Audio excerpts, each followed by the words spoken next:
This, as you might know, is the Lumix S1R Mark II. If you watched my last video, I was in New York and Lumix let me borrow it. I get to keep it for an extended period of time. I'm not sure really what's going on there, but they are gonna ask for it back at some point. But it's been super fun to use. And during New York, I used this camera pretty much exclusively to take photos. Now I did shoot some video with it so we could actually have a video, but I used it primarily to focus on photos. And when I got done making that video and put it up, a few people asked if I could dive into the specifics of what I'm doing with it for photo, like the menu and my settings, presets, etc. But I'll be honest, I really didn't think that would make a very compelling video just for photo. However, yesterday I spent pretty much the entire day with Josh Miller, and we both kind of shot and helped Kyle Meshna and Johnny Romes, who are incredible photographers and videographers themselves, do a fun 4th of July thing with their Porsche 944 Safaris. I'm gonna go through how I've set everything up, all my presets, everything for the Lumix S1R II, both in photo and video. How I set my camera up to shoot just my day-to-day stuff is I monitor in black and white. So if you look at the photo style, it says Leica monochrome, and I haven't touched anything to it because frankly, I don't really care. I very rarely use JPEGs out of the camera. I almost always take the RAWs. In here, you could come down and you could adjust contrast, highlight, shadow, color tone, etc. That is the easiest way for me to see what's going on. Color I find too distracting when I'm trying to take photos. But also, the Leica monochrome profile in this camera is ridiculously good. It looks so good, I have yet to need to touch anything. Then if I come down into metering mode, you have these 4 symbols and it's really hard to understand what they mean. So something I found out that could definitely help you is if you tap display, it actually gives you it gives you a synopsis as to what each of those modes do. The 4th one is basically a highlight metering. It's optimize exposure of the subject for the highlighted areas of the frame and measure the whole frame evenly. So basically, it's weighing the highlights as with the highest priority, and that's how I like to shoot. So aspect ratio, you guys know how much I love the 3x1 and X-Pan crops. So that's what I'm shooting in this. It's so cool that Lumix has the X-Pan crop. Record file format, RAW plus JPEG, so I can put it in RAW plus JPEG. I almost never add the JPEG, just so you're aware. Quality, I put it as fine. I want to give it the most resolution that I possibly can. Okay, so this is a more important one. Now we're getting into the autofocus settings. So autofocus detection, that's set to on. Detection subject, that's human for sure. Now eye and face.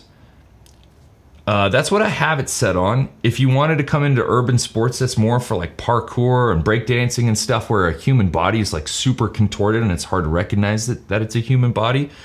For sports, I would still leave it on eye and face, but actually what I'm gonna switch it to, because I think it works better, is eye, face, body. So it's recognizing the body too, not just an eye and the face. And with these changes, I'm gonna show you how to save it to an existing preset, and then we're going to build a completely new preset, given that I'll probably shoot some sports with this.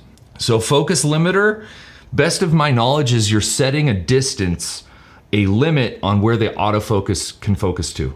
Now here's a fun one, focus frame color setting. So right now it's on white, but sometimes it's hard to see if you're focused with a white box. This bright nuclear green is one of the 2 brightest colors the human eye detects. So I'm gonna keep it on that. That way I'll know for sure it's in focus. Focus peaking I have set to on, and you can also set it here. And so focus peaking sensitivity, I'm gonna crank that to 2. I actually just talked to Sean about this. One of my biggest grievances with Lumix cameras and Leica is the focus peaking, it's how well you can see the focus peaking. It's almost not there. It's so hard to see focus peaking on Lumix cameras.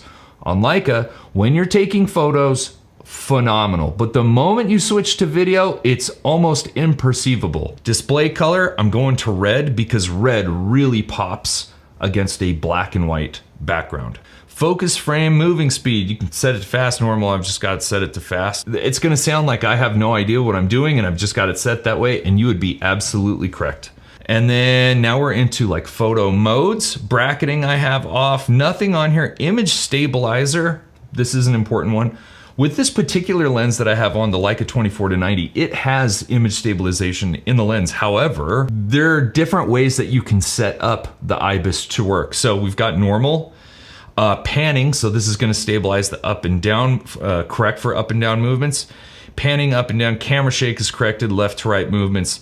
This mode is ideal for panning up and down, or you can turn it off. I'm leaving it on normal. So if I was shooting Formula One or something where I'd have to like catch a car going this way, maybe I would switch it to that panning left and right, and it would correct the up and down movement. Here we can put it on the lens, so all of the IBIS is being done through the lens, or we can have it done through the body. I want the body to do it because there is no better body out there than a Lumix body when it comes to IBIS. Ease stabilization, so if you want stabilization to be even gnarlier than the normal modes, you're gonna endure a little bit of a crop with each of these. Burst shot setting, we're gonna set this up later. Shutter type, mechanical, I'm gonna use mechanical for my everyday stuff. Photo style settings, now we can get even deeper into the autofocus settings, and there are some that I have that I think are pretty important. Like autofocus plus manual focus is on, manual focus assist is on.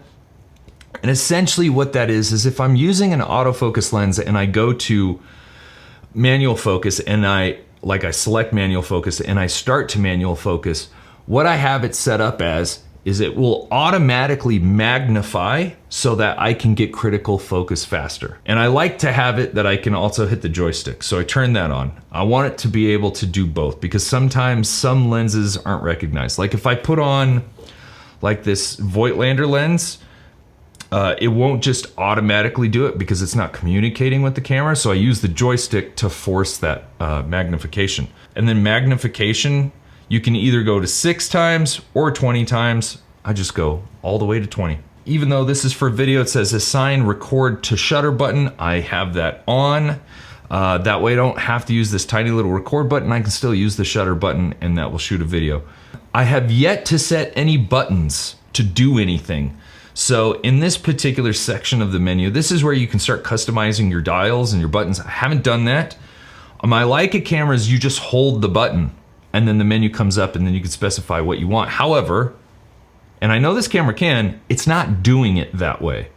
And so again, I need more time to fuss around with it. Photo grid line, we're gonna turn on our 3x3. Level gauge I have on. If you wanted to shoot anamorphic photos in this camera, it's the only camera I know of that does an anamorphic D-squeeze for photo as well, not just video, which is super cool. Monochrome live view, I could just turn that on and then not use the JPEG. Now, double card slot function is actually pretty important. This does shoot both to a CF Express B and an SD card. So in this menu setting, this is kind of how we could specify what those cards are doing, like what's their function.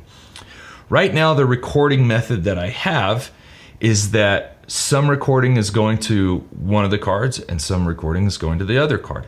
You could have it so that both of the exact same settings are being sent to both cards at the same time, or you could have it to where one card gets all the data and then when it fills up, it transfers, it just keeps going, but it shifts the data to, or it shifts the recording to the other card, if that makes sense. I go with the first one where a certain type, this is just for photos, a certain type goes to a card and another type goes to another card. And how that works, as you can see right here, JPEG goes to the SD card, that's card number 2. RAW photos and video go to CF Express type B. Power save mode, these are kind of important, honestly.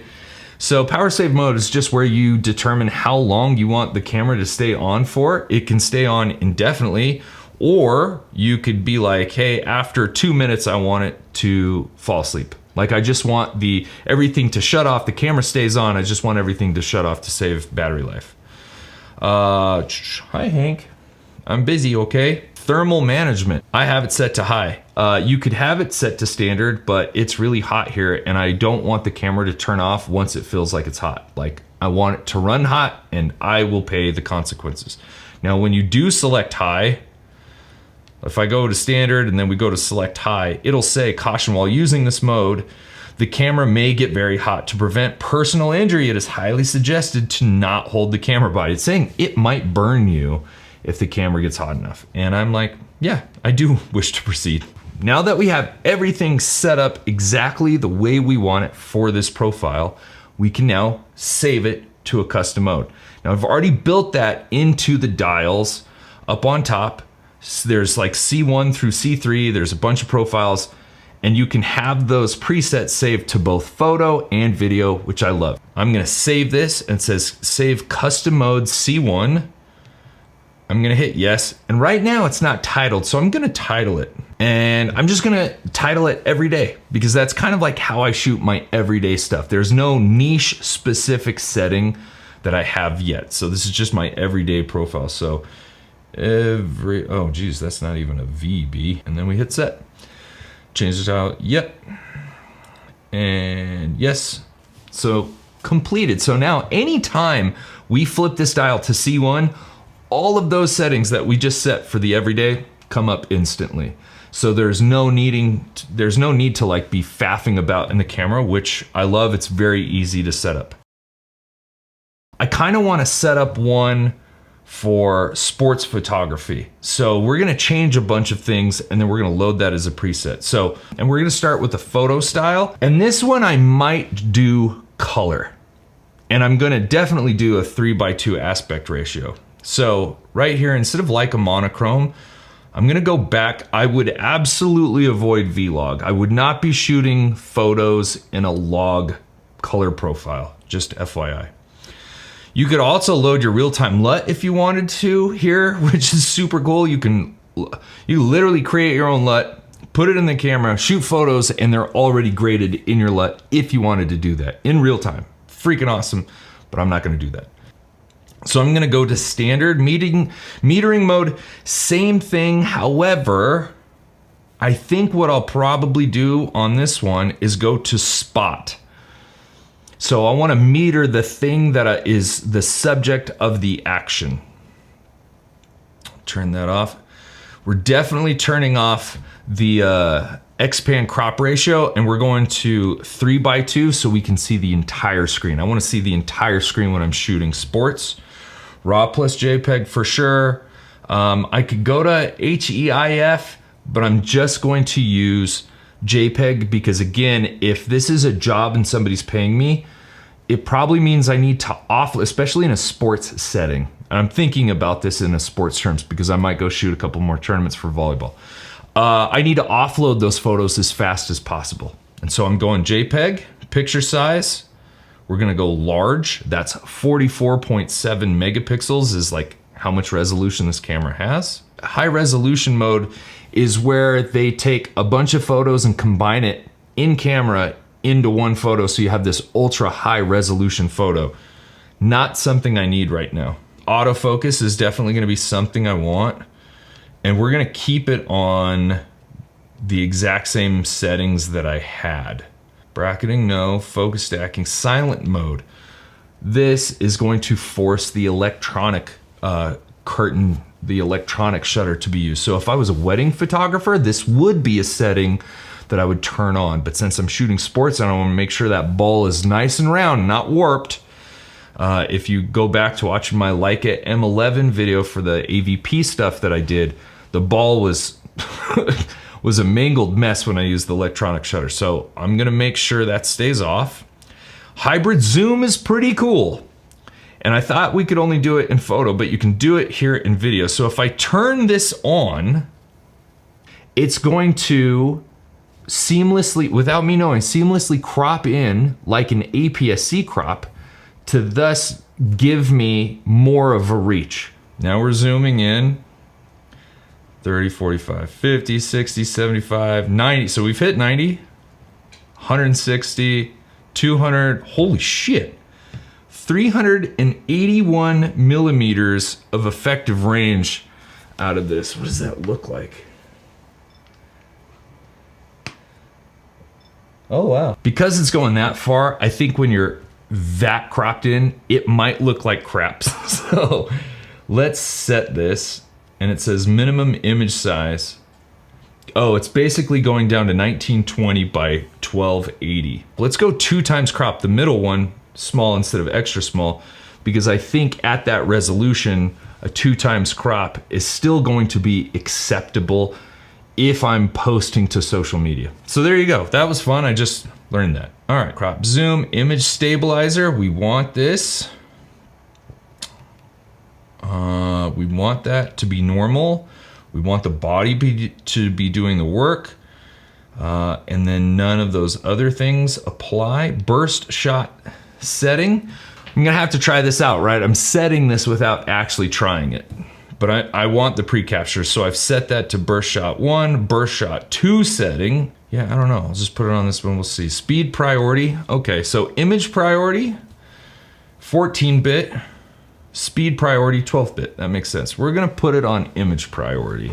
Autofocus, focus and shutter priority, focus, yep, everything looks the same. All right, so now that we've created that, we're gonna go into the wrench again, and we're gonna come into the gear, and now we're going to save it to a custom mode photo, and this time we're gonna save it to custom mode C2, and we're just gonna call this sports. And if I switch it to C2, sports has just popped up. So I know I'm in sports mode, which is cool. And if I go back, every day pops up. How dope is that? So quick to change settings. Now, what's fun is if I come into C1, which I'm at, and I switch from photo to video with this little switch. Boop. Now I'm in video. All of my video settings for the C1 preset are up. My C1 preset, just so you can see, we're gonna go through this a lot more quickly now. Vlog, right? I want the most dynamic range. I want the most creative flexibility with my colors, etc. So Vlog. Metering mode, highlight weighted is how I like to shoot in video. I don't have the dynamic range expansion on. If I was on sticks, then I would probably turn that on because I'm not worried about my rolling shutter suffering. But for everything I shot yesterday, I was moving the camera a lot. I turned it off. File format, the MOV format. And I have this as the 8K open gate setting. Well, my voice is starting to go. Yesterday, while I was recording this, I set up a new custom setting, and I'll show you that setting here in a second. But it was just a simple 4K, 422 color bit, because I didn't want the camera to overheat. Super hot, 95-ish degrees yesterday.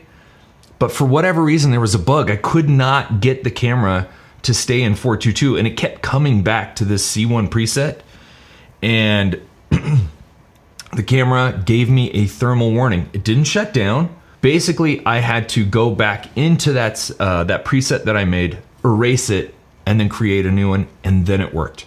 So this is a preset that I use a lot when I'm shooting around here in the house and vlogging and stuff, but if I have to shoot longer clips like I did yesterday, I'm going to go to a different setting, all right? Autofocus on, you guys kind of, there's nothing, oh, I do want to change this though.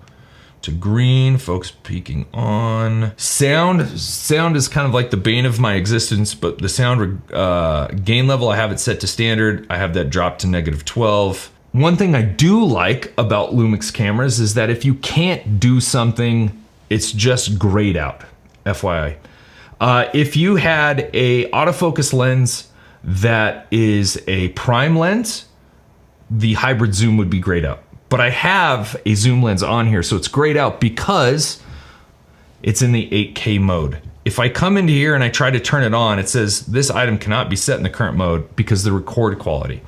The only thing I wish Lumix would do is specify what record quality I have to be in. Right now, it's just telling me what I'm in and it won't work. Could you also tell me what setting I have to be in to make it work? And I found out it's 4K. Image stabilizer, you've seen what it's on. I don't turn any of the boosts or anything like that on. Most of my menu stuff is set up the exact same way for photo and video, with very few exceptions. So photo style, I have it set to Vlog. I can't believe I breezed over this. I definitely prefer shutter angle over shutter speed.